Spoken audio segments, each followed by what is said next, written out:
Right, good afternoon, everybody, and a very, very warm welcome to you to this ThinkLegal webinar on agreements to mediate. My name is Mervyn Vermeulen. I will be your host today, and I am joined today by Alfred Wolpe, who's a mediator with 38 years experience or 28 years experience. I think 28, hey, Alfred? 28. 28. Okay, excellent. Yeah, 38 would be a bit hectic. And then Duane Voigt, who's an attorney and a compliance specialist. Thank you, Alfred and Duane, for assisting me with today's presentation.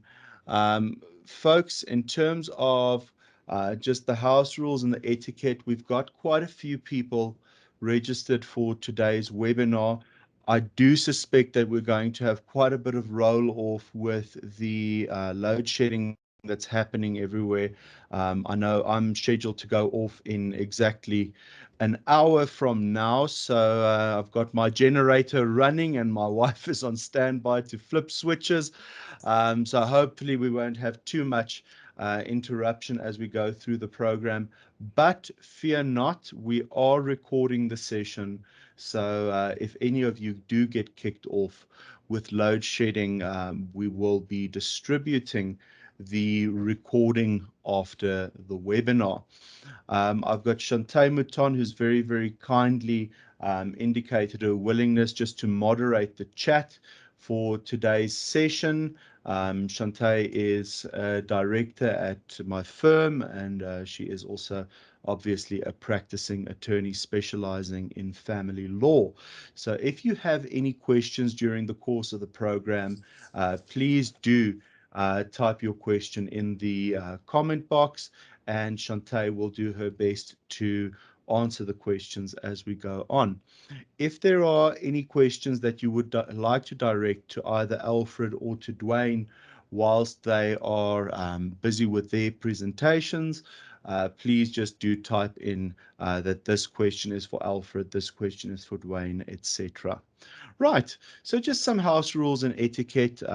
So for most of you who have attended quite a few, this is old news by now, but I'll quickly run through it for some of our new guests who I want to also obviously give a very, very special warm welcome to. House rules and etiquette, please use your real name for register purposes. Please feel free to type questions, comments in the chat box. We will obviously deal with as many as we can. We do welcome respectful discussion, dissent, and comments. All attendees usually are family law professionals working in different capacities, and we all have a wealth of information to share. Please keep discussion respectful and avoid hate speech, victimization, or belittling attendees. We're all here to learn. Please do not record the sessions or distribute the content unlawfully. As I mentioned, we are going to be recording the session, and we are recording the session, and we will obviously make it available to everyone after the session. The slides will be sent off if anyone would like to connect with me personally. I have just put in an easy QR code for my business card with my details, as well as to connect with me on LinkedIn. Just in terms of my business card, folks, please feel free to save it for yourself, but it does have my cell phone number on it. So if you do want to refer me to clients, I really do appreciate it, but please do not distribute my cell phone number or Duane and Alfred's cell phone number without checking with us first. So yeah, just before we get into it, last piece of housekeeping. This is the first one of these webinars that we are formally running under the moniker of ThinkLegal, which is an initiative which has been running for about a month now, and which is gaining quite a lot of traction and very, very good feedback from people in the industry. Just so that those of you who are not aware of the initiative, be aware we do have a WhatsApp group for attorneys, psychologists, mediators, anyone working as a family professional is welcome in that group. Unfortunately, for the moment, given science constraints, we cannot allow candidate attorneys, but attorneys, psychologists, mediators, etc., all welcome.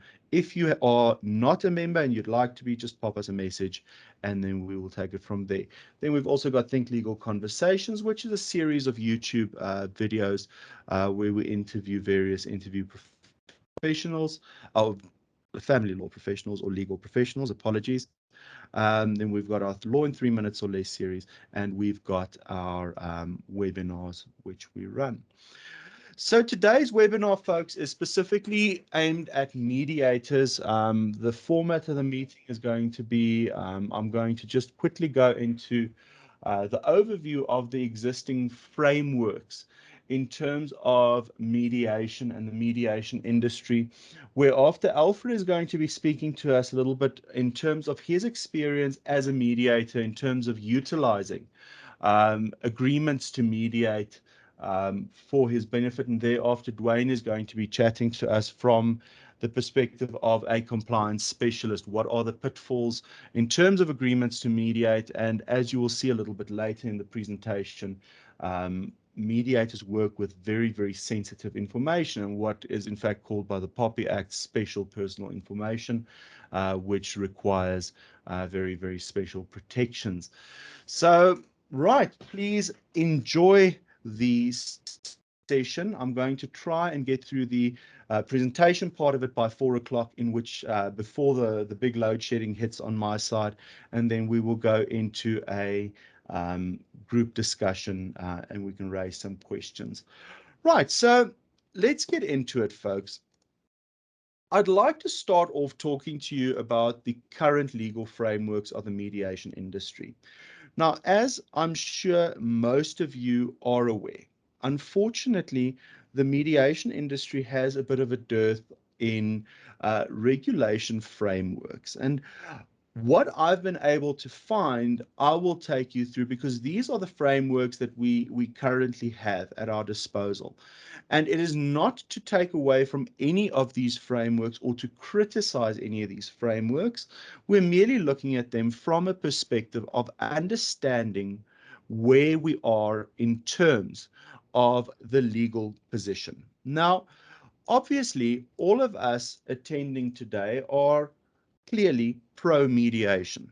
Otherwise, we would not be in a session which deals specifically with issues relating to mediation. That being said, however, we find that the legislator, as well as the rules board for the courts, as well as judges, as well as regulatory bodies, are all very, very pro-mediation. Unfortunately, what we have a dearth of at present is much of a guiding framework in terms of the how rather than the what or the why. The what or the why is very, very simple. The why or the what is mediation. We must mediate matters rather than litigate matters where possible. Why? Because it's cheaper, less acrimonious, less time consuming, etc., etc. We're going to look at the Brownlee judgment shortly, MB versus NB. Acting Judge Brassey in that case did a wonderful paragraph on the benefits of mediation when castigating the poor attorneys for not having, well, I say the poor attorneys, but the attorneys for not having suggested mediation to their clients. Now, let's go through the legislative framework. The vast majority of references to mediation in terms of legislation at this stage can be found in the Children's Act 2005. And I've done a quick cross-section as a bit of a cheat sheet for those of you attending of which sections refer to the word mediation. Okay, so very simple. Section 21 is the first one, and I'm going to try and work with my laser pointer over here just to set the stage. Section 21, obviously dealing with unmarried fathers. If there is a dispute in terms of whether an unmarried father complies with the requirements in terms of subsection 1 or subsection 2, if memory serves, there must be mediation. Obviously, in terms of the proposed amendments to the Children's Act, there is now a further facet coming in that an unmarried father can potentially approach the Family Advocate's Office for a certificate certifying that he meets those criteria. Very interestingly, in section 21, folks, the section at this stage says that if a party is unsatisfied with the outcome of mediation, they can have the mediation reviewed by a court. Now, it's unclear how one goes about reviewing a mediation, obviously being a without prejudice process. Now, what does section 21 tell us? It tells us that you should mediate. It tells us the what and it tells us the why to an extent. It doesn't tell us the how. The same with section 33 and 34 dealing with parenting plans. Section 33 in terms of 33.2, which is the old mainstay mediators section in the Children's Act. If co-holders of parental responsibilities and rights are experiencing difficulties exercising their PR&R, they must seek to enter into a parenting plan before litigating. And then section 34 obviously says that it must be done in facilitation by a suitably qualified person, in most cases being a mediator. Then one goes to orders that the Children's Court may make, and that takes us to section 46, 49, 71, and yes, 46, 49, 71. All three of these sections just refer to the power of the Children's Court to refer a matter to a lay forum, which includes mediation. Once again, it tells us the what, it tells us the why, but it doesn't tell us the how. Then we go to section 110, which is the duty to report a child that's in need of care and protection. Mediation is referred to as a mechanism or an outcome there. Section 150, same story, mediation is a potential outcome. Section 155, in fact, all three of these sections work together, basically refer to mediation as an outcome. So it's very, very clear that the legislature or the legislator, when drafting the Children's Act, was very alive to this idea of mediation being a tenable solution. However, there is simply no legislative framework to say this is how it must be done. This is the format. This is what will happen with financial disclosure. This is what will happen in the case of deadlock. This is when or how you should issue a non-compliance certificate. Now, before I see 100 hands going up saying that, yes, there are some regulations. I know there are some regulations, but I think we can all agree that they are not exhaustive at this stage, to the extent that you know at all times as a mediator, this is what is expected of me, and the parties know this is what is expected of them. Then we have the Mediation in Certain Divorce Matters Act 1987. And what's very profound about this legislation is it is the establishment of the Family Advocate's Office. Very short, but very, very powerful piece of legislation. And then we've got a very obscure piece of legislation, the Short Process Courts and Mediation in Certain Civil Cases Act, which I haven't seen really utilized as of late or at all, which deals with specific statutorily appointed mediators for a district that need to take the same kind of oath as a magistrate, and they have powers to make cost orders against parties and. Why this never really took off, I don't know, but it hasn't, from what I can see, been formally repealed. Just know that it exists. Don't go and do a thesis type of reading on it.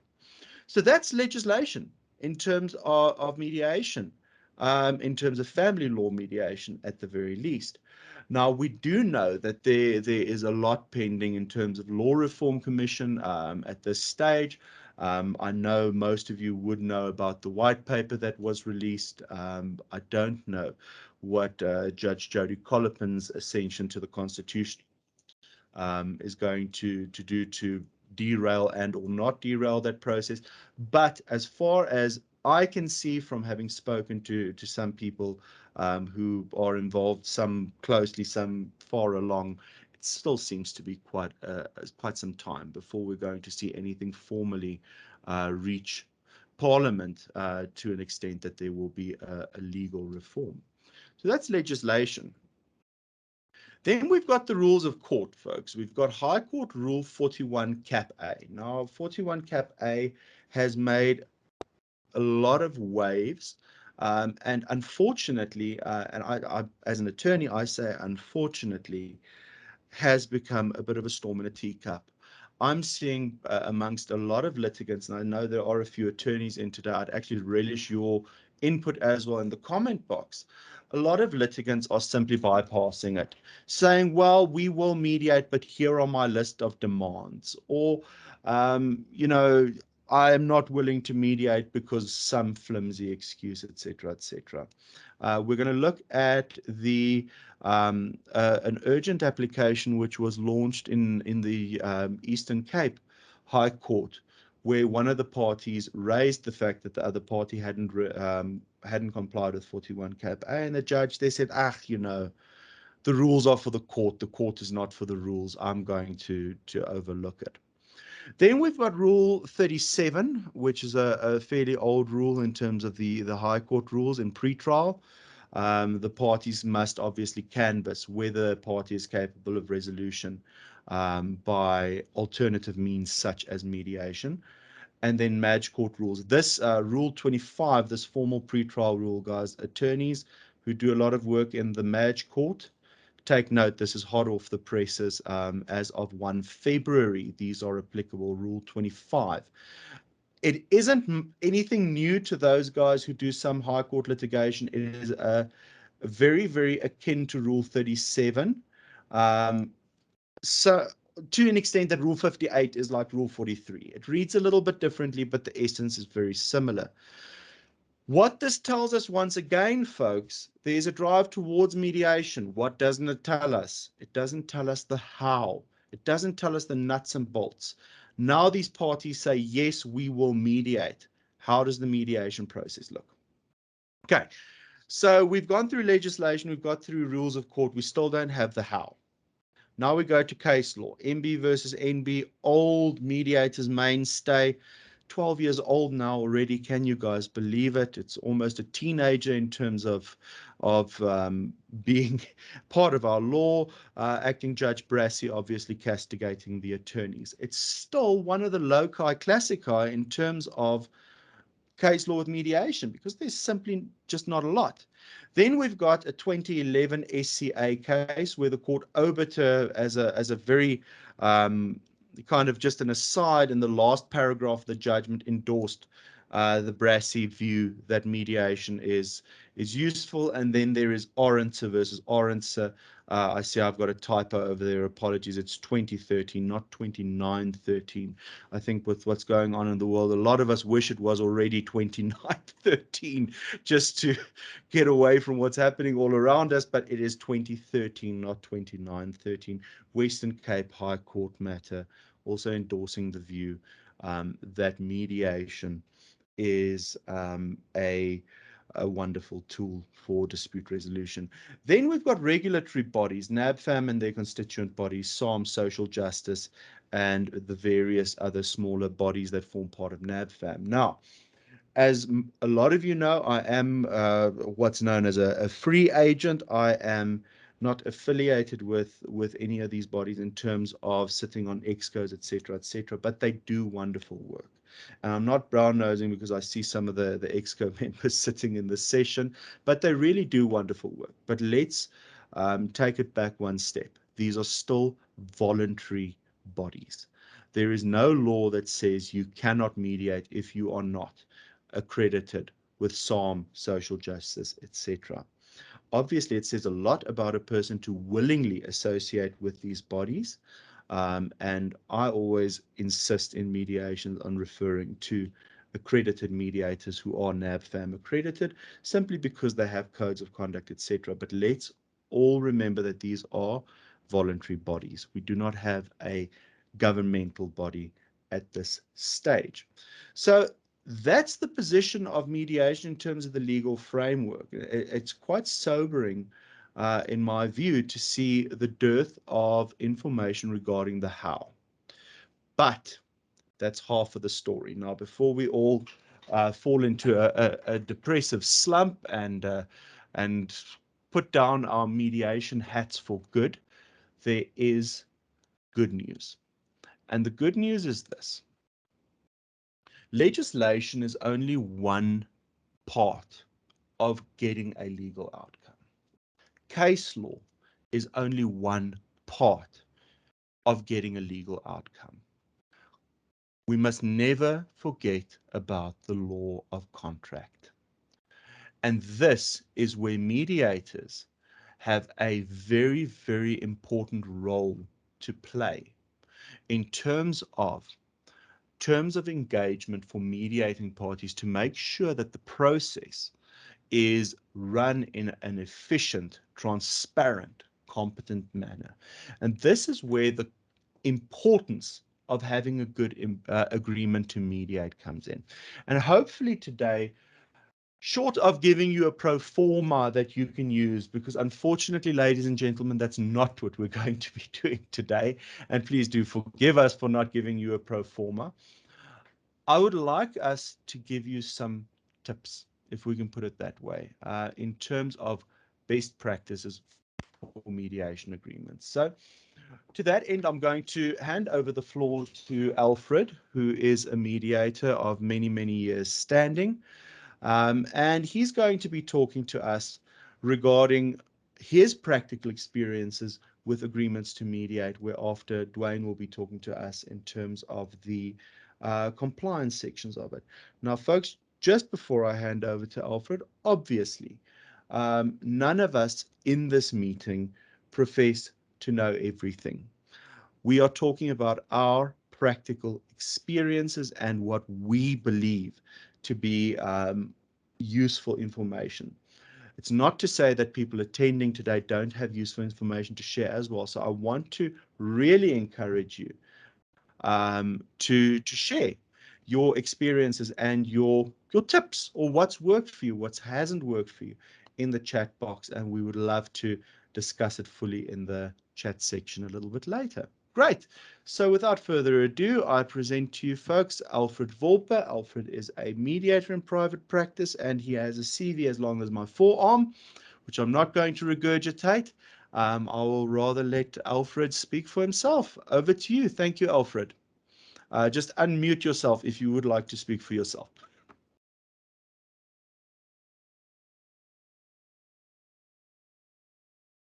Alfred, you're still muted. Right, Mervyn, how can you hear me now? You've just disappeared. Oh, the slide has come up there. That's it. You are in the spotlight, sir. Let's go. Thank you. Mervyn, first and foremost, thank you for organizing this, I think, important webinar regarding agreements to mediate. I think it should take a lot of time off your work. You've obviously put a lot of effort and practical experience into this. So I think that everyone here thanks you for that. On the other side of the coin, I need to indemnify myself. I'm not a lawyer. I've got no legal degrees. I'm a professional mediator, and it's a song I've sung for many years. I don't know why mediators don't actually stand out there in the sunshine and say they are mediators and professional mediators. They'll always say they are X and they can mediate, or they're Y and they can mediate. I think mediators are professionals, and with my experience, I mean, I don't do anything else but mediate. And Mervyn sung the song about how old I am for a long time, so I'm not going to go into that. Mervyn, I don't know why, but I've got no sound on my side, so I don't know why. I don't know if you can still hear me. I can hear you perfectly. I've muted myself. The spotlight is all yours, Meneer. Thank you. It just makes me nervous when I can't hear anything whatsoever coming through. So thank you for that. So when I started off mediating many years ago, mediation was just wasn't even a smudge on the radar screen. Mediation wasn't even known in this country, and there was no one doing any training or any work in the mediation field. And I had to train. My first training I did was through the United Nations, and that was done online because obviously I wasn't going to go to the United Nations and sit there and train because of the costs, etc., etc. So I did that online, and from there I trained with a very famous or very well known, not famous, or maybe infamous. I don't know. Depends on how you dealt with the person, but Anna Marie Rankin-Wenzel gave me a very big, a very sound foundation in psychology and children, etc., etc. And so I trained with her for about 3 years. Every Thursday evening, we used to visit her in her purple house on the hill in Roodepoort and spend hours there training. But be that as it may, so why I bring that up is because I started off with a one-page mediation agreement in those days because I didn't know any better. And today I'm sitting with a mediation agreement that spans 6 pages. And I don't know what the average mediation agreement looks like out there. I think I mentioned to Mervyn the other day, I said to him, I don't look at other people's mediation agreements. I think that it's important that mine is correct and mine is as good as sound as possible. And every time I do a mediation, I either add to it or I subtract from it as and when situations change. Mervyn, are there any slides up at all yet? The slides should be up. I am on your first slide. I'm not sure. Can you not see them on your side? I'm not seeing them on my side for whatever reason. So, oh, there we go. Okay, now I've got you guys. Lovely. So I'm back with you. I'm seeing what you guys are seeing. So, and I hope you're not seeing me any longer. So in any case, so let's get started with this. Is an agreement to mediate a necessity to engage in mediation? I think that's a double-edged sword, and it depends on the mediator. First of all, I think it depends on how professional you are in how you're mediating, and how you want your mediations or the face of your practice to appear to your clients. When I say that is to walk into mediation without an agreement to mediate leaves you open to all sorts of challenges. An agreement to mediate can be an exceptionally good tool for the mediator and can do a lot of hard work for you and save you a lot of effort.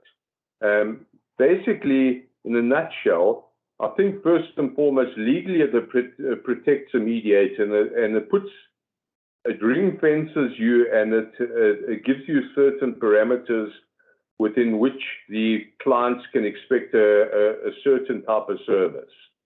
Then obviously your agreement to mediate, if you're going to sign one, protects the parties. When I say protects the parties, I'm talking about confidentiality, I'm talking about without prejudice, I'm talking about it protects them from things like the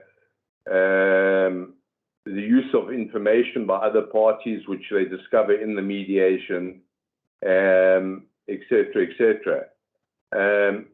When my point number 3 in the slide actually is missing the inverted commas, because it should say resets parties' outlooks and in inverted commas who contain unrealistic expectations.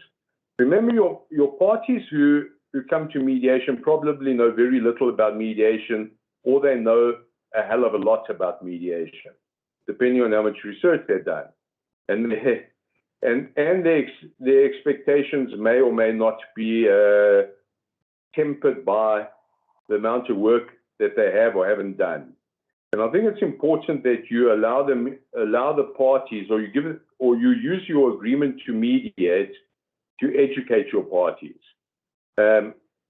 I have a long preamble in my agreement to mediate, which tells me the parties what to expect from the mediation and what a mediator does and what a mediator doesn't do. For instance, I think that when we enter into a mediation, even if you're a legal professional, a medical professional, psychologist or whatever, but if you're mediating, and you're not acting in the under auspices of your other professional fields. And people need to know that, and they need to know what they're getting out of that out of that mediation. In other words, if I went to Mervyn and I said to Mervyn, mediate for me, I'm going to get divorced, I need to know that I'm using Mervyn as a mediator, not as a legal professional. And Mervyn's going to give me a lot of information about, or hopefully he's going to give me a lot of information, legal information.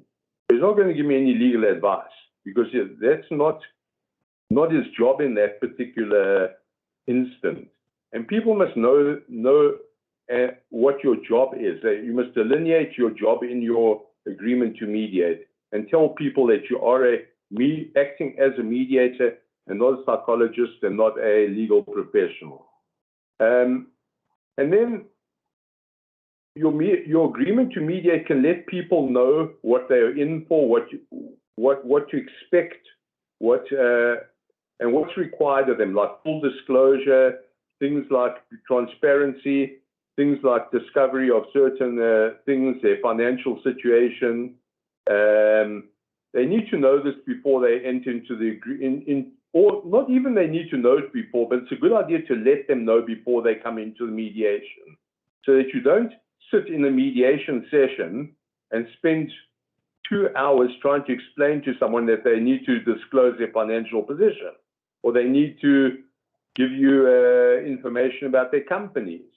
That should all be in your agreement to mediate, that they need to be transparent, that they need to disclose, that they can't enter into other legal contracts while they are getting divorced, that they're not allowed to diminish their estates and sell their estates off. Things like that can be all in your agreement to mediate. I think it's really important that you use your agreement to mediate as a tool to get straight into the mediation and use the paid for time, the time that people pay for, to their best advantage. And you can do that by putting the rules, terms, regulations into writing in your agreement. Then if you decide not to go and have an agreement to mediate, obviously there's no formal protection for the parties. I don't think in that situation, Mervyn can correct me if I'm wrong, I think if you don't have an agreement to mediate, you may have a problem with things like confidentiality and non-prejudice and discovery and all those type of things. If the people agree that they, or do not agree in a written agreement that they are not going to use the mediation as a fishing expedition as such. Mervyn, what are your thoughts on that? Look, it's a very interesting discussion that I think we can go into a little bit later, in terms of what constitutes without prejudice. What constitutes confidentiality versus without prejudice, and that's an incredibly important thing. And I think that you've touched on a very, very important aspect in terms of how is the disclosure done?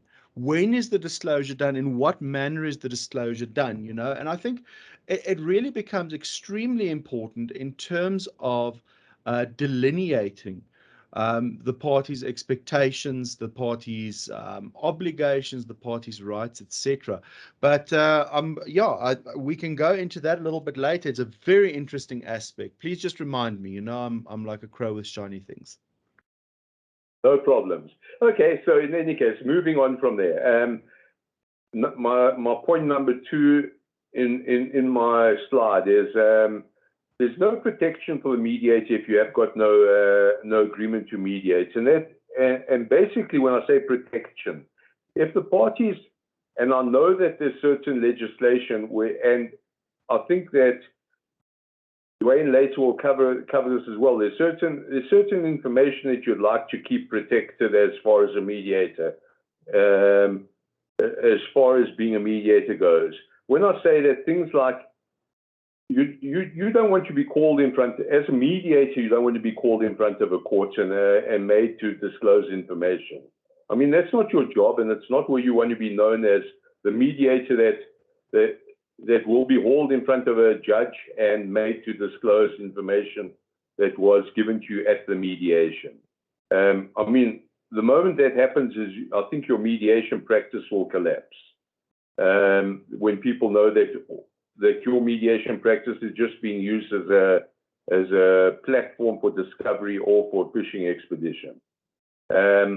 So if you can have clauses, non-disclosure clauses, NDAs in your agreement to mediate, saying that you will only disclose under certain circumstances, etc., then obviously the next point is very important. And if you haven't got an agreement to mediate, you've got no formal fees agreement.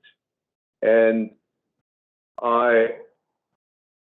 I know that a lot of mediators, a lot of people battle out there to collect their money. And the only way that you can ensure that your money is protected or your income is protected is by having a formal fees agreement within your agreement to mediate. And I think that's very, very important. I mean, none of us, we work for a couple of hours for the clients, and none of us want to work for nothing. Number 4. Sorry? Carry on. Sorry, Alfred. My apologies. I'm just making a quick urgent call. Please go on. Mute yourself. In any case,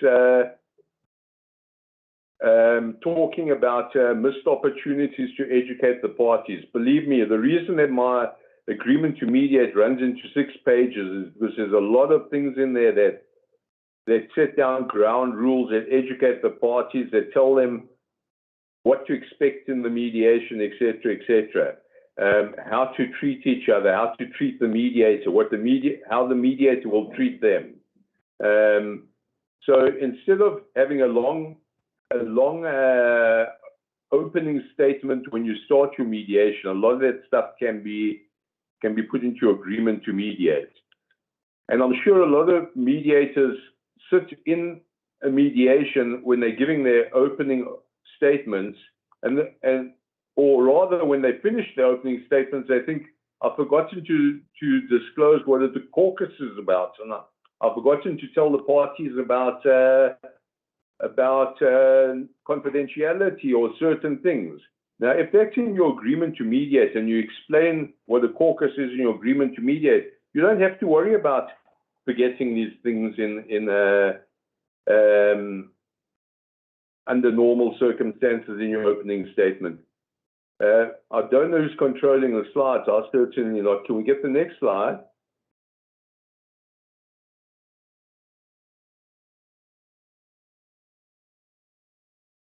Hello? Can we, there we go. Okay. Once again, sorry, I see that that I've duplicated that. The purpose of your agreement to mediate can educate the parties. When you talk about, let's move on from there. I think we've labored that point. Delineating expectations. You know, people walk into mediation and they have certain expectations. They think the mediator is going to make rulings on their behalf. They mix mediation and arbitration up. They think that the mediator is going to be on their side. They think that the mediators may or may not be biased towards them. And I think that in your agreement to mediate, you can set down certain expectations. that they can expect a settlement agreement if there's a settlement. They can expect parenting plans if you manage to mediate up to that point. They can expect you not to appear in court for either party. They'll know that you're a mandatory reporter of any abuse or potential criminal activity. They'll know you can do things like, once again, going back to point A, you can do things like what happens when there's a failed mediation, how the mediator will handle that on behalf of the parties. The mediator will make his best efforts to try and get the parties to return to mediation. I mean, I've known people to walk out of mediations, actually walk out physically, stand up and walk out. And I've walked into the garden with them and had a discussion, a caucus on the side with them, and brought them back into mediation, and ended up with a positive outcome to the mediation, just because I brought them back into the mediation, because of the misunderstanding that may or may not have occurred. Then there's the resolved and unresolved issues in mediation. You can say to people, look, you know, there's 5 issues on the agenda. There's 5 issues, and if we can only resolve 4 of them, we can put that into a settlement agreement. And you only need to take one. You only need to take one item back to the legal fraternity, i.e., possibly the finances or the contact with the children, or how estates are going to be split. So you can end up with an agenda where you've had 5 things on the agenda and you've only mediated 3 or 4 of them, and you've successfully done that. And you've actually allowed the legal profession then to focus on the outstanding issues. And I think that then obviously you can tell people what happens, as I call it, mopping up, what happens when the mediation actually collapses. Thank God I haven't had very, very, very many of those. I think I can count those on one hand. But what happens when the mediation actually collapses? What happens with the information that you have? What happens with the information that they've got? What they need to do once a mediation collapses? What that you as a mediator have to fill out certain forms and documents to add to the bundle, I think it's called, and things like failed mediation reports. I think that's a Form 7, if I'm not mistaken, that a mediator has to fill in. And then obviously your agreement to mediate protects the parties, it protects their information, and by protecting their information, it allows them to be more transparent. When they know that what they're disclosing in mediation is confidential information, and it can't be used outside of the mediation unless discovered by other means, they may be more willing to open up and to talk to each other, and that allows for a free flow of outcomes. And also as far as protecting the parties, as far as what happens when the mediation gets rowdy, and that the mediation space is your space as a mediator, and they need to respect that space. Things like that could be into your agreement to mediate. And then obviously, point D, the disclosure. I think we've discovered it when we've covered that, and I think Duane will cover that under the POPI Act later as well. What can be disclosed, what can't be disclosed. And once again, sorry, we talk about the most important thing. Without the fees, you may as well not be mediating. And I think, as I say, I've got a very tight set of clauses in my agreement to mediate regarding fees, regarding what happens when people don't attend the mediation sessions, when people don't pay you, what happens, how are you going to deal with those situations, when you are more or less lenient in your fee collection. And that's all in my agreement to mediate. Can we get the next slide? Okay.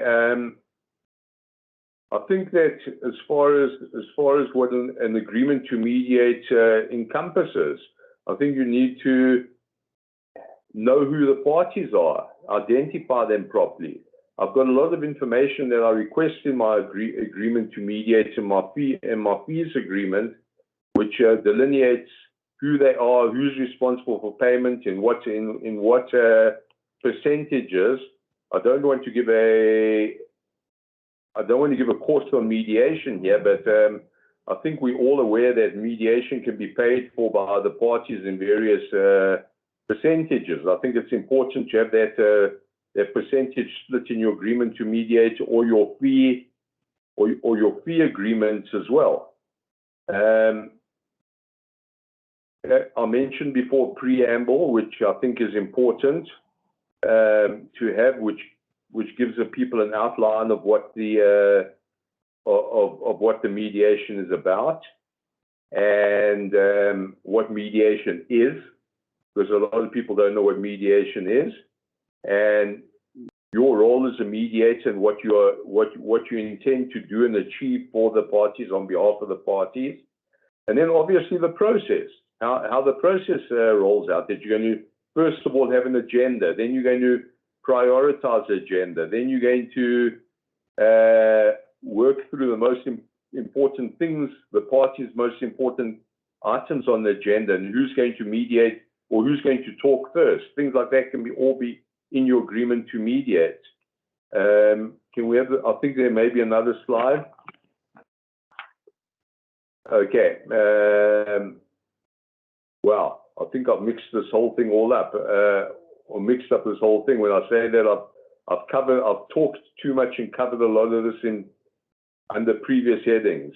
Confidentiality for the mediators. Well, are you going to record the mediation? When I say record it, I'm talking about electronically recorded. What is going to happen to that recording? Whose property is that recording? Are the parties allowed to record the mediation? What happens if they do record it? And what are you going to do with those? And what are you going to do in mediation if those if you find the party is recording a mediation? I think these are all important things to be aware of. I've already mentioned the fishing expeditions which a party may be using a mediation for. Very, very important. I find a lot of parties think that this is a fishing expedition. They don't understand that it's actually a benefit to them, and the outcome of a mediation can benefit them greatly if they use a mediation as a proper mediation and an alternative dispute resolution process, instead of using it as a fishing expedition. I think a lot of parties come in there with the idea that they're going to use it as say a fishing expedition for their legal process, and they walk out with a settlement agreement. I think it shocks a lot of parties that can happen. And then I think, Mervyn, that later, that when we have the free-for-all later, I think we need to discuss, and once again, the prejudice of the parties' agreements in failed, completed, but not complete in. Sorry, let me do that again. We need to discuss what happens when parties make agreements in the mediation, and it ends up a failed mediation, and what happens to those agreements that they've conceded to or consented to in the mediation. What I'm trying to say is, what are you as a mediator going to do with those agreements? Are you going to try and turn those into partial agreements, partial settlement agreements, or memorandums of understanding, or are those without prejudice? What are they going to be used for in the legal process? And Duane, I'm going to leave the last part to you, the poppy part. So I think I've had my all. I don't know if there's been any questions, but Right. yep. Wonderful. Alfred, thank you so much. My apologies for the interruption. One of the downsides of also being in practice, I had one of my junior attorneys phoning me with a crisis on a client matter. So please do forgive me for that. Thank you so much, Alfred. I think you've raised some very, very interesting points, and you've raised on a few, I think, sensitive nerve endings, which we're going to talk about at a later stage after Duane's had his shot, specifically on, disclosures, number one, versus confidentiality versus without prejudice. The other portion is those partial agreements. I think there are as many views on that as there are mediators. So I look forward to chatting about that. So folks, I think just before the power goes and we sit in the dark, I'm going to hand over to Duane to chat with us regarding compliance aspects of agreements to mediate, and then we'll go into a Q&A and a discussion thereafter. But Alfred, thank you so much. Your wisdom in terms of just the vast amount of experience you have as a mediator, I really, really do appreciate you sharing that with us. Great. So, Duane, I'm going to hand over to you. Let's hit it. Okay, thank you very much. We can hear everybody happy? Thumbs up there. Yeah, good stuff. All right, cool. So I'm Duane Voigt. I work in the financial sector. I specialize in financial sector compliance, which includes money laundering, KYC processes, FICA compliance, and in the last few years, prominently protection of personal information and data privacy. Fortunately or unfortunately for the world, we've become very much aware of how much data we produce, the value of that data, and I think in society at large, data and how it applies in everyday usages it has become an important consideration for the user of your information.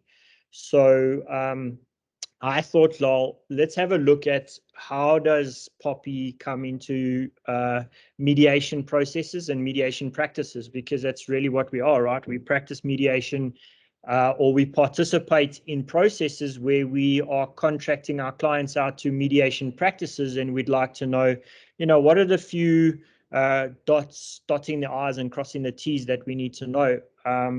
For me, having POPI clauses inside every contract these days brings with it the knowledge that there's confidence that the system that I'm participating in is self-aware, and it takes my considerations and my information sharing to heart, and that it ensures that when I'm sharing, I know what I'm sharing with.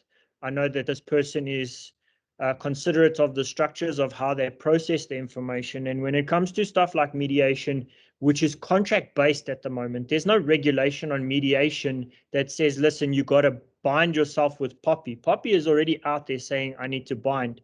We now need to think, well, while we're doing what we do on a daily basis, how are we taking those considerations at heart and being open with the disclosure to the people who we're going to be contracting with, or the process we're going to contract in? So I thought to have a start, let's look at structural considerations, where we are with POPI at the moment, right? What we're considering is, what is POPI's basic structural requirements for my mediation business? Or if I'm participating in a mediation process, what should the mediator be telling me about what he's doing with POPI, right? So first of all, information officer. We have to have an appointed information officer. Whether you're a single mediator practicing with your own sole proprietorship or even under the name of a company, we need an information officer registered with the information regulator, who is the contact person not only for the data subjects, the people who will be participating in the mediation, but also with the regulator for if anything goes through to their offices. Next thing that we have is a POPI manual or a POPIA manual, also a PIA manual these days. There's a lot of confusion. There's a lot of different formats going around, But at the end of the day, it's a comprehensive document that says, this is who our responsible people are. This is how we operate. These are the pieces of legislation under which we practice. And here are a couple of forms that allow you to submit either to me personally to do data subject requests, or to submit to a regulator if you're willing to take a matter up with them, if you feel that in our duties as information officers and responsible persons, you know, we haven't quite met the mark that the information regulator has set as a standard for us. Okay. Following on from that, once you're structurally set up with the basics, you need to then have a look at your contract. What is your contract saying to the people who are going to be participating in your mediation processes? Now, there's a big difference between POPI disclosures and POPI clauses and confidentiality in a contract. Confidentiality surrounds me telling you and the other people around here, we're going to bind ourselves contractually to keep things confidential. We'll set rules for ourselves in our contract, which we will agree to. And if you're enforcing this contract against me, it will be enforced within the framework of what we've agreed to in relation to confidentiality. And then we leave it in the court's hands. Now, as Mervyn has stated, the courts, you know, they interpret that, but they interpret it as a guideline to the public in general, with a consideration of the social context within which this particular dispute arose before them. When it comes to POPI, it's something different. POPI, we're relating our contractual obligation to you to make sure that we have authorized or we restrict unauthorized access to information. So the information is kept within a secure network, with a secure data environment.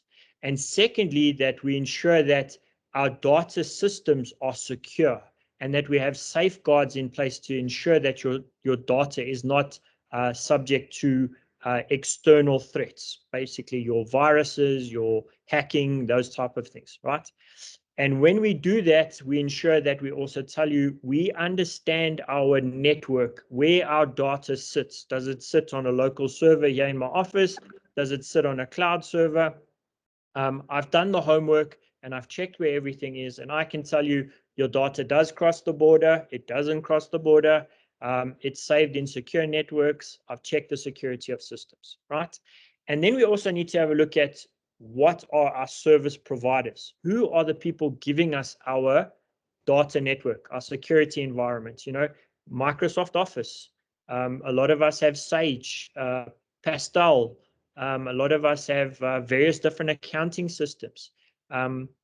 We may use some kind of client management software where we have like a CRM where we're saving data. Now, every single one of these software packages that we use places data in different places, right? It places it on a server in the cloud somewhere. It places it on the desktop of your computer, which has a hard drive in it. So we need to know these environments so that we know when we're contractually binding ourselves to comply with POPI, that we actually have an understanding of where that data ends up, so that we're able to track it. Moving on to the next slide. I've mentioned this already. We're looking at confidentiality versus data security, right? We're taking something from a contract and we're worried about enforcement. When we enforce a contract, we're going to end up in courts. When we enforce POPI, we're going to end up in front of a regulator. I can tell you from experience, once a regulator in an information environment has found its feet, and we're talking 2-3 years, the escalation in the commencement value of fines is something like 60% in the first 3 years of commencement of enforcement. So what you start to see is you start to see small fines coming into the system. You know, they're finding their feet. And then I think in Europe, it was 8 billion euros worth of fines in 2021 for data breaches. That was the amount of fines that information regulators, they call them DPAs, data protection authorities, in Europe issued in 2021. Okay, one of them was 1 billion on its own to Amazon, but we do see an upscaling because the regulators become aware of the regulatory environment in which they're operating. They know the guys who are cutting corners. I can tell you right now, Vodacom in Spain, or they call it Vodafone over there, is one of the most under threat companies in the whole of Spain, because it monthly has an information regulator at its door finding it for something that it got wrong. So what are we trying to do? We're trying to operate our economy, our mediation economy, by establishing a confidence in our knowledge of POPI, a confidence in our knowledge of our requirement to comply, and we set standards slowly through our contracts, through our engagements, so that when we do come before a mediator, we know that we operate the same across the board. Everybody else is doing the same thing, so what's applicable to me can become a standard across the whole of our system. Okay. So yeah, we want to know and we want to establish that confidence in ourselves. We want to move towards ensuring that when we engage with people, we know that we've taken regulatory considerations very seriously. We know our environments and we know how to ensure that your data is protected, not only within the confidentiality that we have and the non-disclosure that we have, but within the security with third-party providers who won't even be involved in the mediation. It's just merely because you copied something from an email and pasted it in a OneDrive. Those people become parties to your contract because you're contracting on POPI. And if you're not contracting on POPI, they're already applicable. You're just not aware yet and not moving yourself towards understanding and building confidence towards it. When we look at contractual implications, what are we thinking about? Okay, we want to know the who, what, where, when, and how. Okay, we want to establish our environment that we work with. Okay, we want to know where the data ends up, from where the information enters my security network, where it enters into my processing environment, what it is I'm looking for, what it is I want, and what it is I don't want. Very often we have this culture currently of send me everything. I'll decide what I want. I'll decide what I don't want, right? That's where you are today. In the future, you're going to want to say, I don't want your medical information. I don't want to understand your children's medical information. I don't want your biometric data. I'm only asking for the following things for my purposes because I have to deal with it and it's more of an obligation on me in the future, because I don't want to know that I've sent your biometric data to a server in Europe somewhere and, you know, something happens with a data hack and it's out of my control.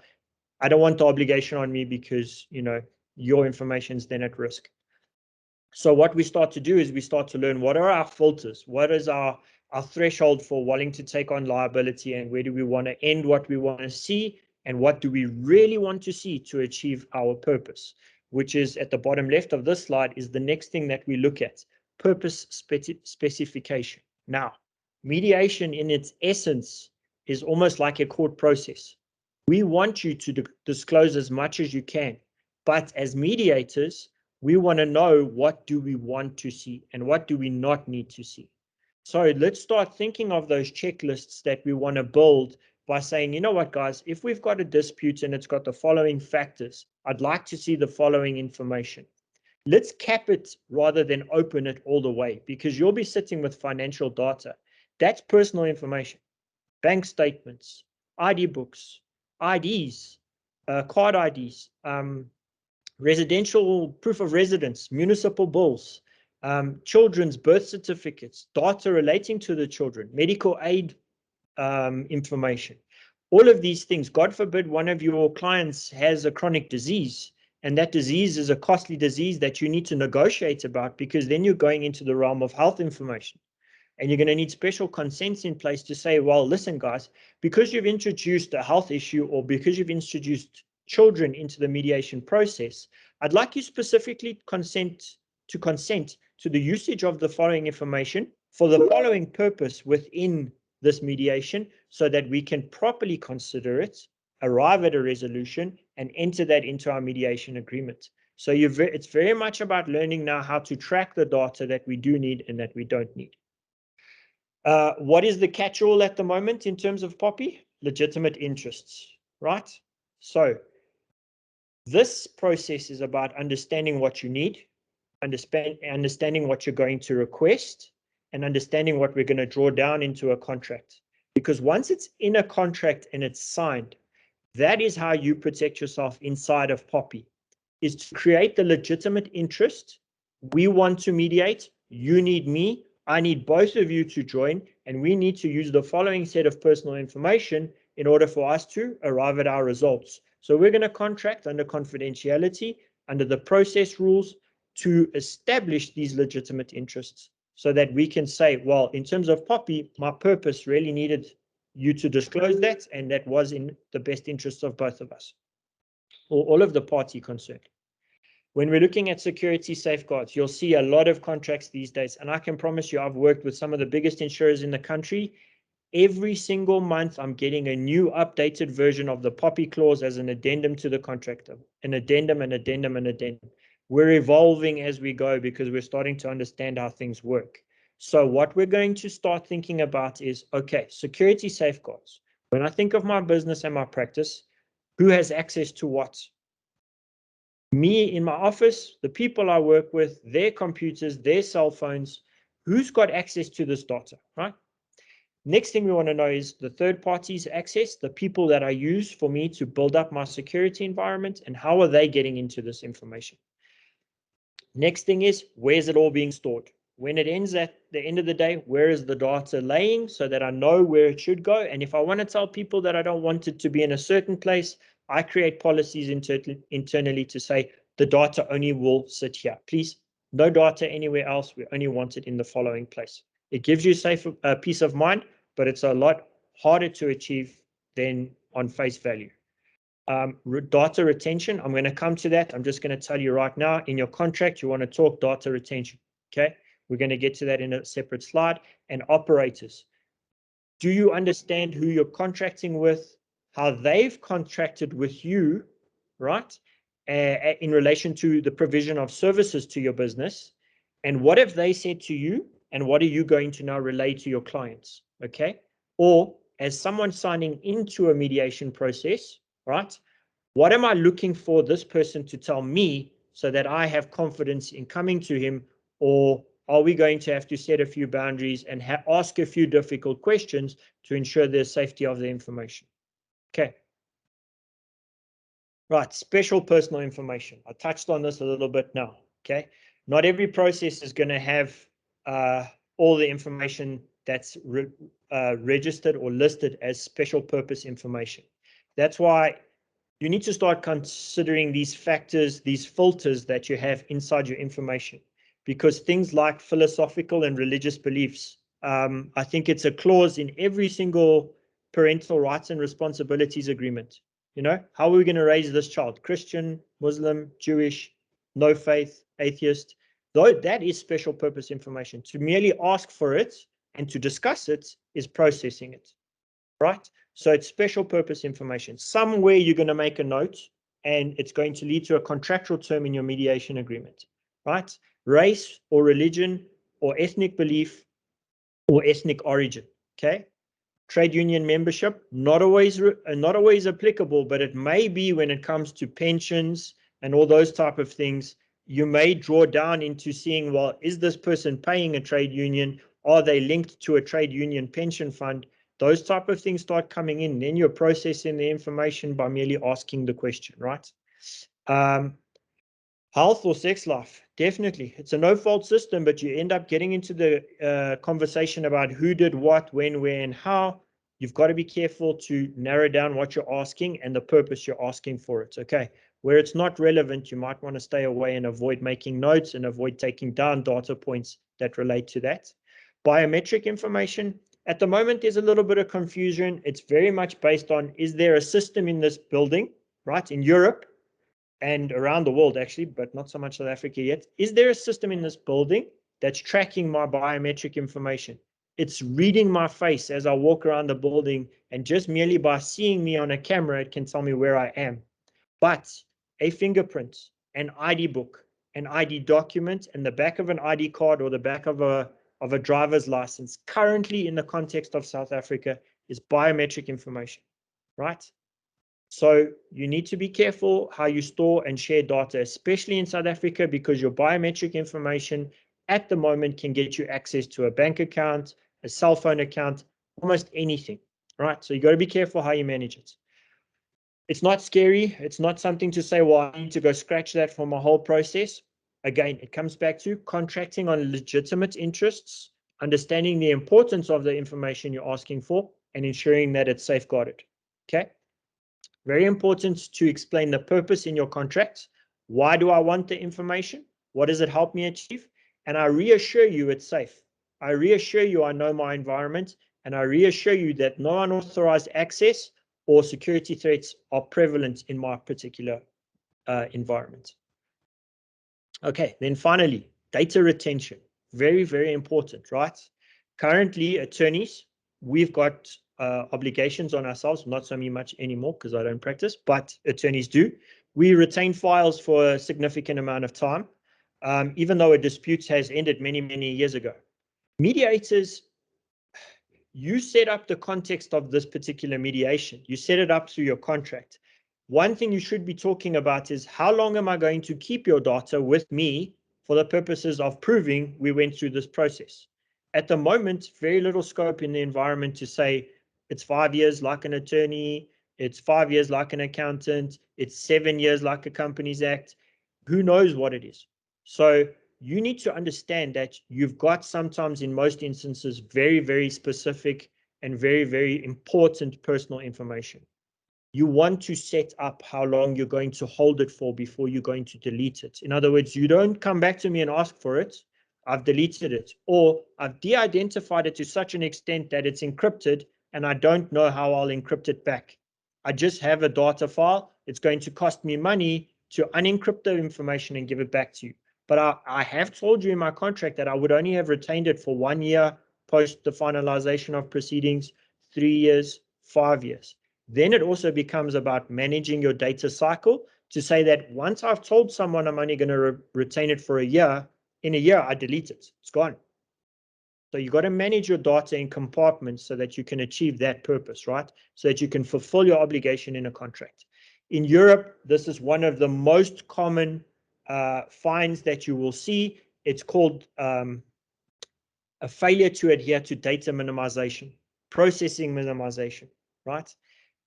Minimization means you only use it for the purpose. You only gather the information that you actually need, minimize, so that you're not asking for all this extra personal information. You're not even using it. You're just asking for it.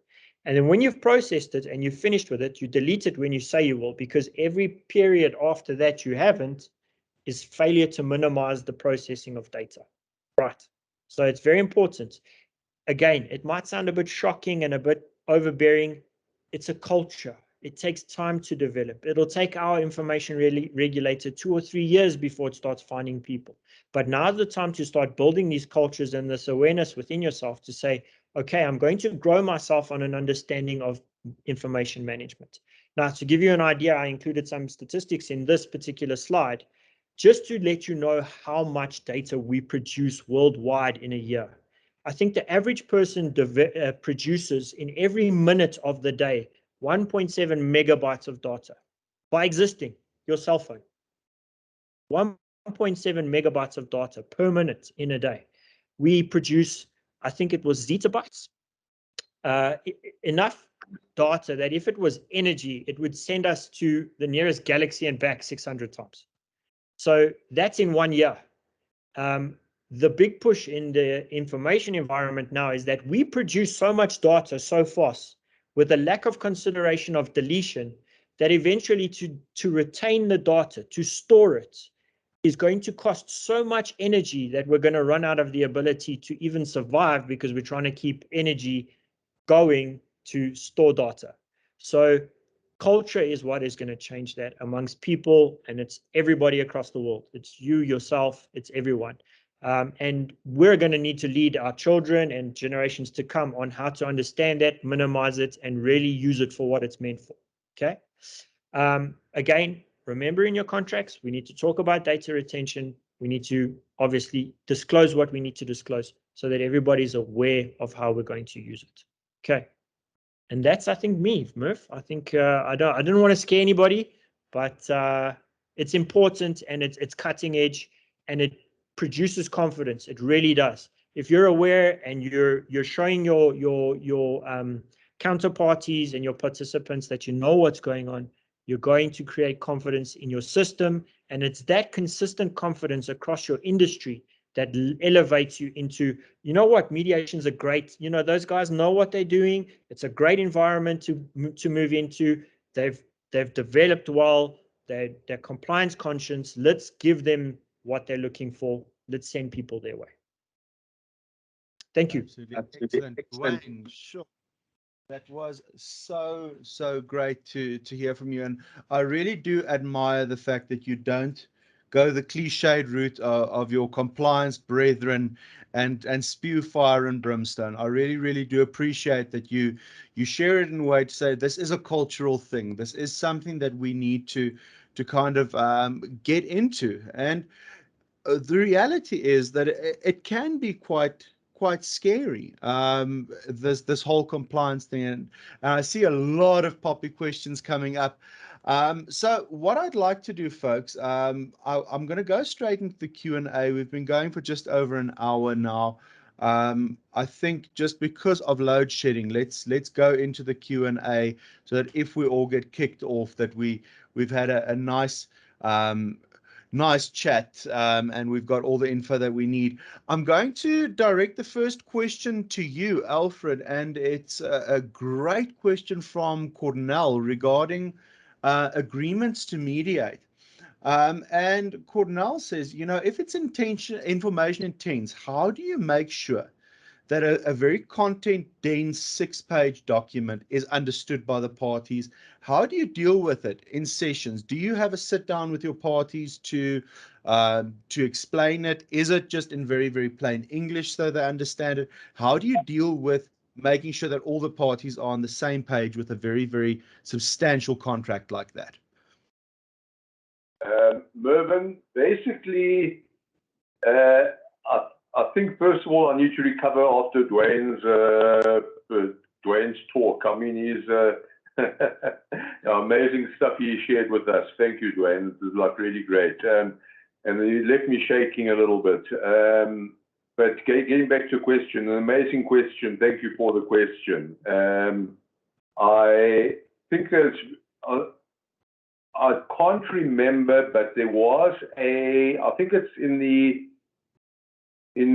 Consumer Protection Act, where they say you have to have all your contracts in understandable English. Am I correct? Well, it's been a big movement, the plain English drafting movement, and I'm sure Duane can also give some info. Oh, you're quite right, yeah. Okay, so basically, my agreement is fairly understandable. It's pretty much in plain English. And yes, it is a long, lengthy document which I send to the parties probably 2 or 3 weeks prior to the mediation, so they have time to read it. Unfortunately, I'm not a school teacher or a professor or whatever, and I can't stand in front of them with a whip and make sure they read it. I can't make sure that they understand it. But what I can do is say to them, you've had this thing for 2 or 3 weeks. Are there any questions? Do you understand English? Do you acknowledge having read this and understood the contents thereof? And if there are any questions, I'm available at any time for you to ask those questions. And I'd like to believe that pretty much covers me. A lot of people come up with the questions which raise my eyebrows as well, and I have to do some research, and sometimes they raise questions which have made me change my agreement in certain ways. But I think that, and once again, I'll ask Mervyn for his help here. Is am I right in saying if I ask them to read the agreement and they agree to it and they acknowledge that they've read and understood it, then I'm pretty much covered? Well, absolutely. In terms of the legal defense of caveat scriptor, unless clearly indicated to the contrary, or unless you have very substantial evidence to show that you were induced under a false sense of security, etc., if you sign something, caveat scriptor does accept that you understood it. But I think it goes further. And Alfred, I don't want to encroach too much into your IP. I've got your agreement to mediate here in front of me. And if you don't mind, do you mind if I just read 1 or 2 paragraphs from your preamble, just so that everyone can kind of get an idea of how it reads? Please be my guest, Mervyn. Great. So to give you guys an idea of how Alfred's mediation agreement is drafted, he has a preamble which starts as follows. Definition of mediation. Mediation is a process in which a mediator facilitates communication between the parties, full stop. Without deciding the issues or imposing a solution on the parties, the mediator enables them to understand each other and reach a mutually agreeable resolution to their dispute. That's paragraph 1. And, you know, if we're talking about very, very plain English, what this does in a very, very simple way, not simple as in unsophisticated, simple as in easy to understand, which is exactly what it should be. It eases the parties into understanding what they're getting themselves in for. And, you know, after that definition of mediation, Alfred's got a paragraph on the role of the mediator, and it sets out what the mediator does. Then it also says the mediation process. So it's a very, very good question that you raised there, Cornell, and I really do thank you for it. I think it comes down to, number one, caveat scriptor, as Alfred pointed out, and also the fact that, you know, we don't have to fall into the trap of making these things so hellishly difficult to interpret. Alfred, just if I may confirm with you now, obviously this agreement is your IP, and you know, at my insistence, I said rather don't just give it out there, you know, because it is your IP. But if people do approach you and they want to have a sit down with you to talk through your agreement, would you be open to that? Absolutely. I think it's important for the growth of the industry and to make us appear, or not even appear, to help us be more professional. Absolutely. Excellent. So, okay, I'm going to ask you a big favor, Alfred. I didn't do so because I've got a poppy specialist here and I don't want to get in trouble. But can I ask you to just put your contact details in the chat box? And if there's anyone who would even here want to indicate, please, Alfred, get in touch with me, please just reach out to Alfred and I'll make sure that he does get in touch. But yeah, I think it's very, very important. You know, your agreement to mediate is not just a contract. It's actually a tripartite contract, plus it's an education thing. So number one, the parties are contracting with each other. Number two, the parties are contracting with a mediator. Number three, the mediator, 9 times out of 10, guys, realize the agreement to mediate is one of the first documents that these parties are going to get. In some cases, they don't have attorneys, so they don't know what the heck they're letting themselves in for. In other cases, they are very anti-mediation attorneys. So those attorneys would just tell them fire and brimstone about mediation, stay away, avoid it if at all possible. So your agreement to mediate becomes not only a contract, but it also becomes an education tool. In the absence of an act telling us this is how we must conduct ourselves, we have a contract to do that. So excellent question. And I'm going to pose a question to Duane. If I can really pick on you, Duane, this is actually one of my questions. Incidentally, before I get to the question, guys, Alfred has put his cell phone number and his email address down. Please do take it down and get in touch with him. If I may. For those of you who got the reminder email,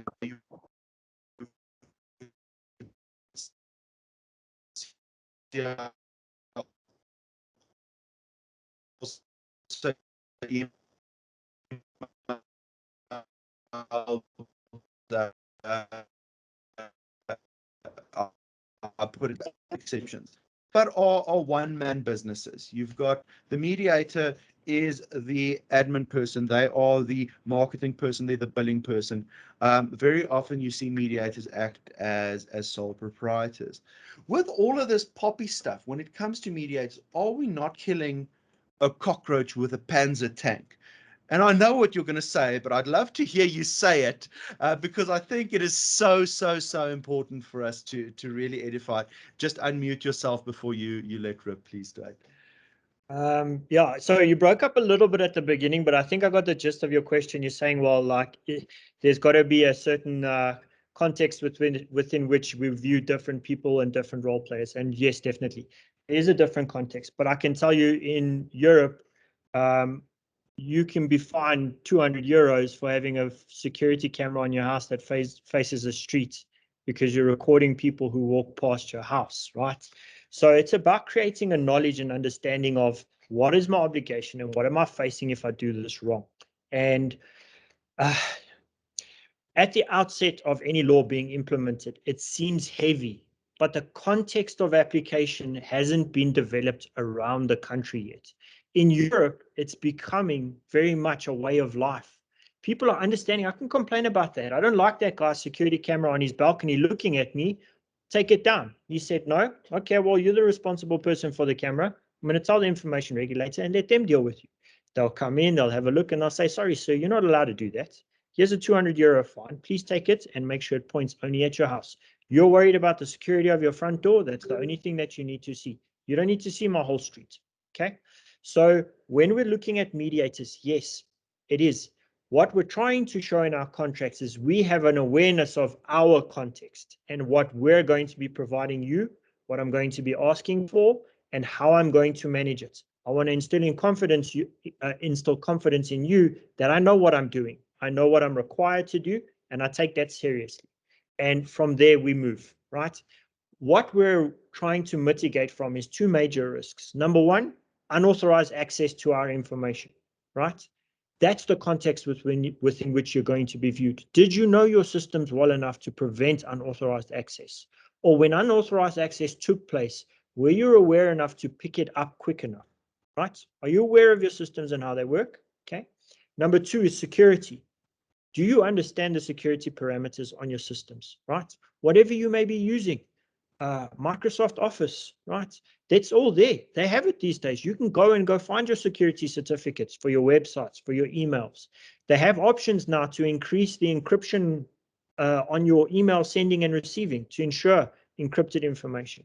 When you know data is at a certain level of special purpose data, are you going to save that in an encrypted folder that you can only get in if you have a password? Those type of things are the small basic steps that you take.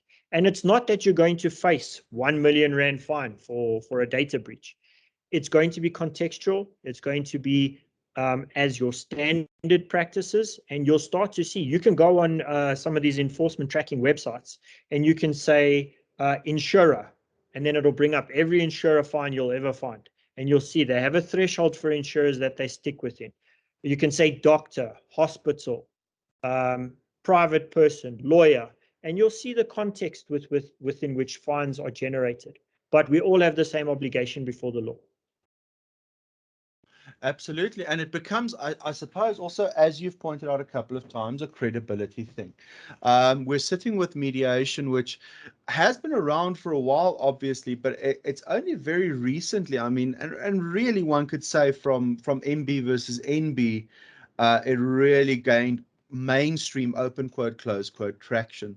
So credibility is a big thing. And I think you hit the nail on the head there. Thanks, Duane.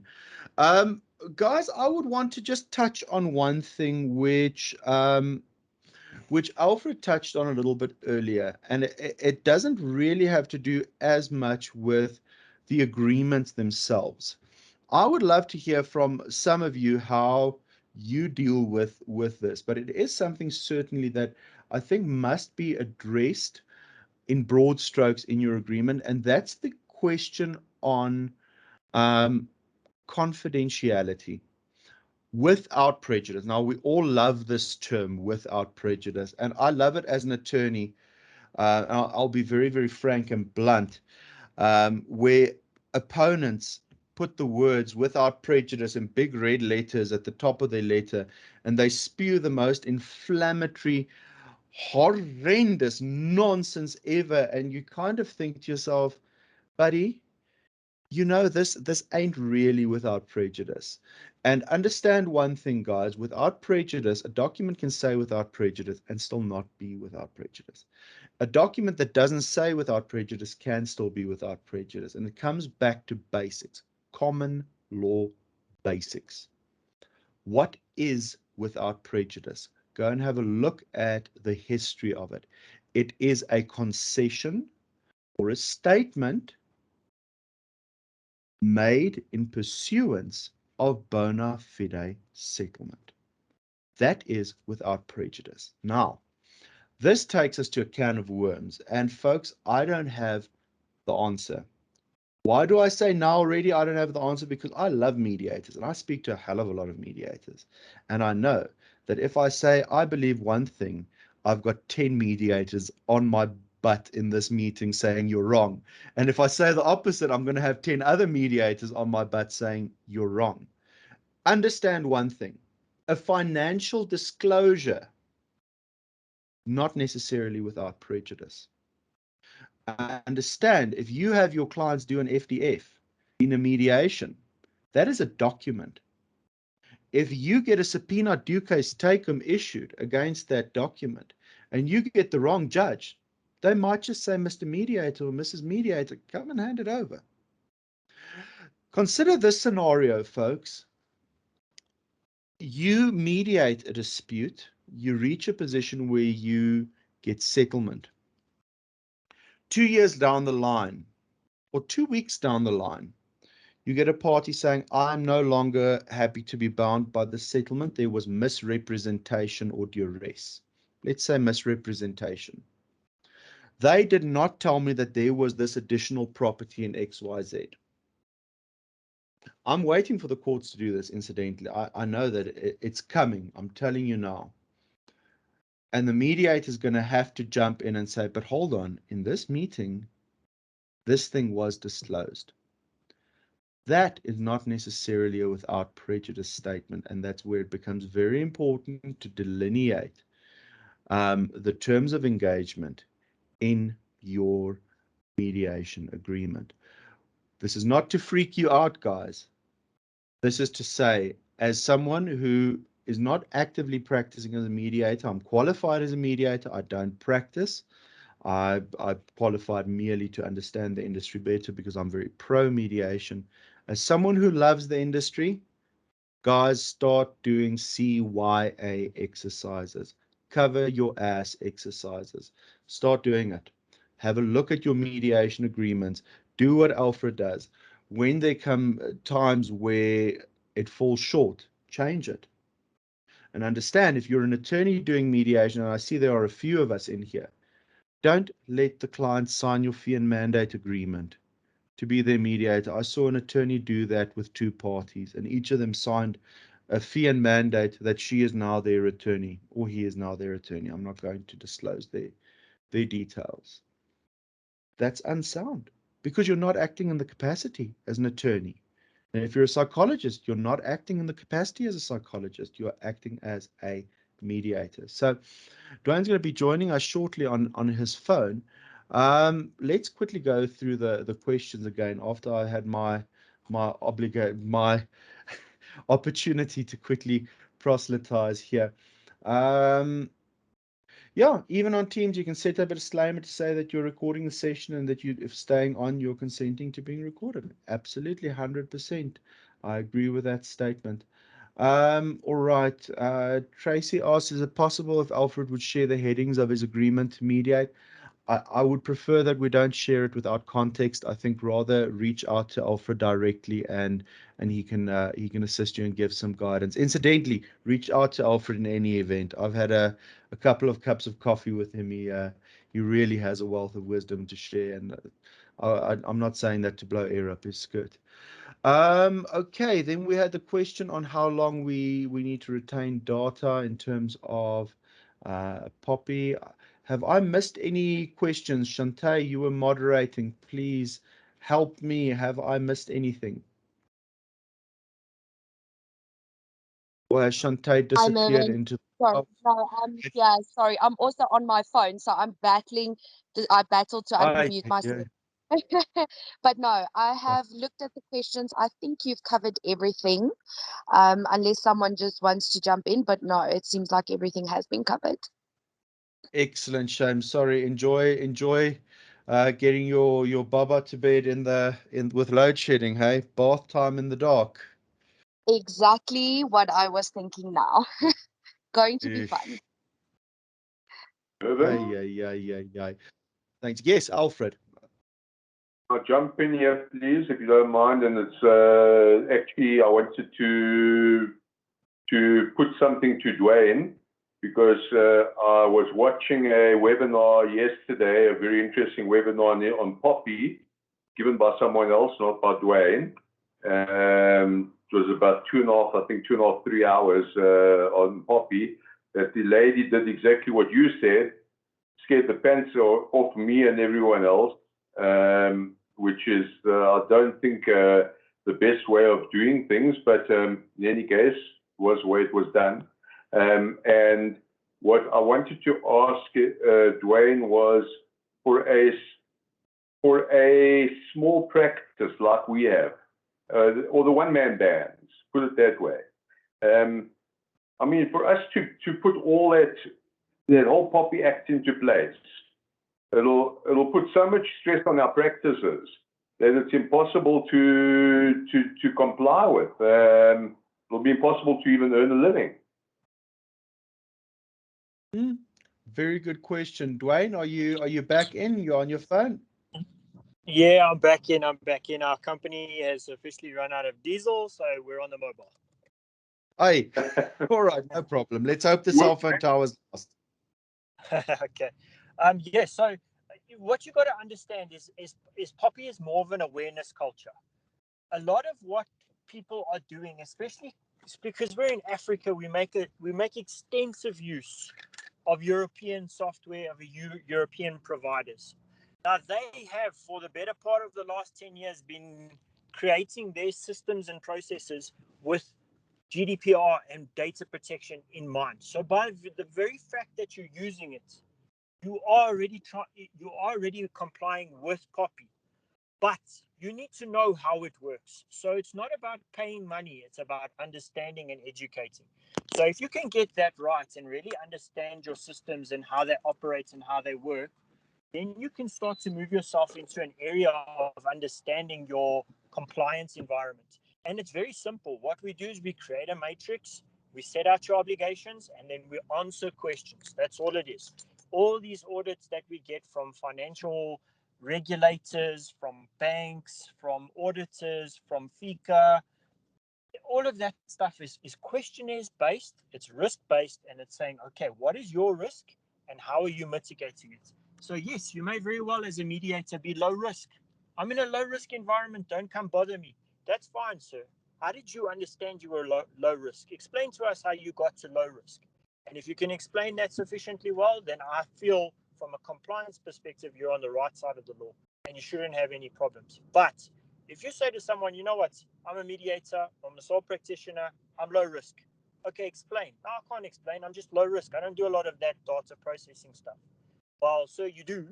And we need you to understand how you do it so you can confirm for us with security that you are low risk.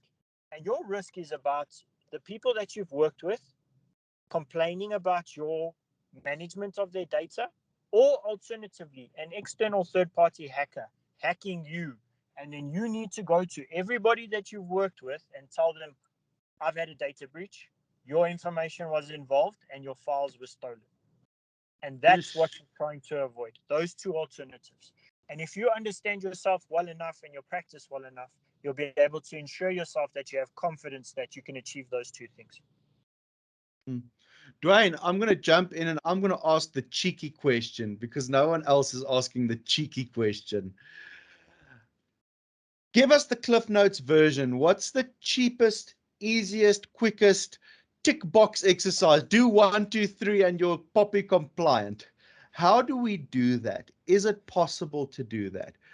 Bearing in mind that most mediators are one-man bands. You know, we're not dealing with people, and I say this with a hell of a lot of respect to the industry, but we're not dealing with a big corporate like a Standard Bank or a Bidvest who have budgets of millions to throw after Poppy compliance. We're dealing with people who are following a calling, who are designed to be a cost-effective solution for people going through divorce and disputes and how does one in a financially feasible way as a mediator, comply with POPI? You know what? There will be so much at the moment because the industry is so new. There's going to be so much out there that's going to scare you and think, buy this piece of software and you're POPI compliant. Fill in this document and have that policy. And a lot of people at the moment, I can tell you, our development at the moment is slide number 1 of my presentation, structural awareness. That is as far as we are in our culture of compliance at the moment. And what you need to understand is the tick box exercise is going to be developed over time. It's not a one size fits all.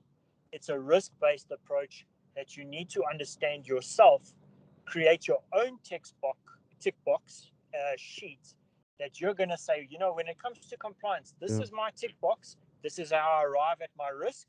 And I've arrived there considering all the relevant factors that POPI asks me to consider. And this is how I'm going to manage it going forward. There is no one size fits all. It's a bit of a consultation thing. You know, you spend a few months consulting with someone, and I'm not saying every day. You're going to say there's a few things that you walk through and you do. And once you get to a basic understanding, you have to be able to manage yourself. You don't want to be involved with someone forever if you're a smaller entity with lower risk. But you still need to understand your risk, and that's what you need to achieve. If you can understand your risk in a cost-effective way, you've won the battle. You really have. And then basically from that point onwards, it's about saying, oh, well, when I make business changes, how does that affect my risk profile? And what am I going to need to change by implementing new software, or if I have a new contract, or if I ask for a new piece of information when I'm doing my mediation process, how does that impact my risk profile on a data protection basis? And you can get there. It can be very quick. And once you're on top, it's easier to stay there than it is to get there. Sure. That's almost sobering, isn't it? You know, to say that, to understand there's no one size fits all. That's the reality with POPI. And from having having a look at POPI myself, you know, it's very vaguely worded. It's very, very clear that government realizes that they simply can't say this is how it needs to be for every specific industry. It's a very common sense based thing. Duane, can I be cheeky? Would you be willing to put together a very, very brief kind of top 10 tips for POPI compliance that I can distribute for our attendees? Absolutely, no problem. Happy to do that. Also, if you're kind of looking at some tidbits that you'd like to have a look at, SuperLex's LinkedIn page. I don't know if I've shared it with you yet, but I will share it with you. Please do. I always troll the internet and I go look for some interesting things that could apply to us in the future, just basic applications. But I will definitely share it with you, and we can distribute to everybody who was in the seminar. Yeah. In other words, watch this space. And do you mind also just distributing your contact details to the folks that attended today if anyone wants to reach out to you? Absolutely, no problem. I'll do so. Awesome. Yes, Alfred. I want to, just as a juicy tidbit for Duane, and for everyone else that's still hanging on and listening and trying to get the last ounces of blood out of this webinar.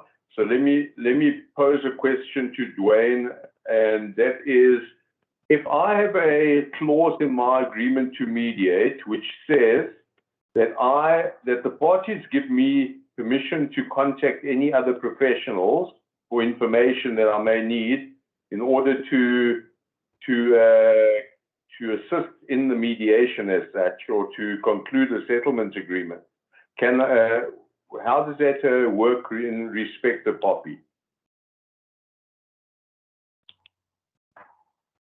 Sorry, Mervyn, everything froze. I don't know what's happening. I got you. Sorry, I was just in the chat because I'm on my phone. It's not. It's a different screen on its own. I've got you. You guys got me, Mervyn? I've got you back.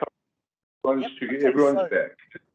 When you, as a certain person who is the responsible party, so you're requesting the data, right? You wanted to mediate with these people. I need the following information. I'm the custodian. I'm going to manage it, right? But then you incorporate a service provider, a third party, anywhere, anything that you're going to do, but you're going to share information with them. You would need a separate contract with that person, and it can be a standard once-off mandate. For example, you have a particular attorney that you like to use, you have a particular social worker that you like to introduce, a psychologist, whatever the case might be. You have a once-off mandate with that person that says, listen, whenever I call you into any mediation and I share any information with you related to my clients and my mediations, you undertake to ensure that at all times you have the following conditions in relation to your data processing and your data storage and your data security. Simple contract, once off, it's templated, you can replicate it all over the world and it'll do the trick for you. But it is very important, and that's where I start to talk about your network and your data sharing and mapping that out for you to understand when you need what contract, where. And I'm not telling you there's voluminous hundreds and thousands of contracts. It's really about understanding your environment. And when you do, it's simple to work within it.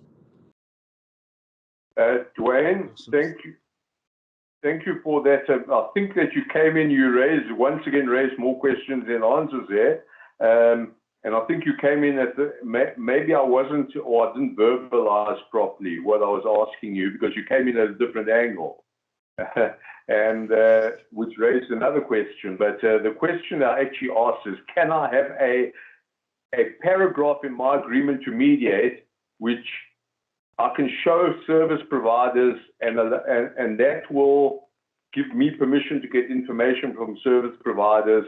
In other words, that party A and B who are parties to the mediation give me permission to approach their doctor, their financial advisor, whomever I may need information from for information.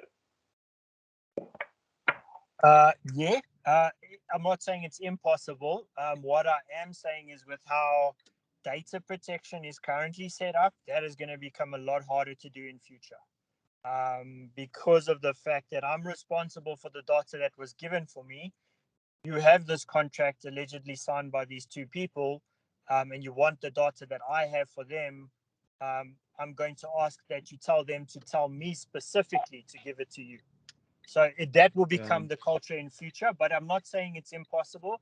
And you can develop, yes, you can develop a clause that you can use that will allow you to get it. But I would say that the trend in future is going to move away from that and more direct sharing than indirect sharing. Yes. Fantastic. Thank you. Great. Duane and Alfred, thank you so much for chatting with me this afternoon. I learned a hell of a lot from both of you. For those who joined us a little bit later, those who are not yet on our ThinkLegal Family Law WhatsApp group, please do reach out to me if you would like to join. Alfred is on the group, as well as Duane, if you want to get in touch with them.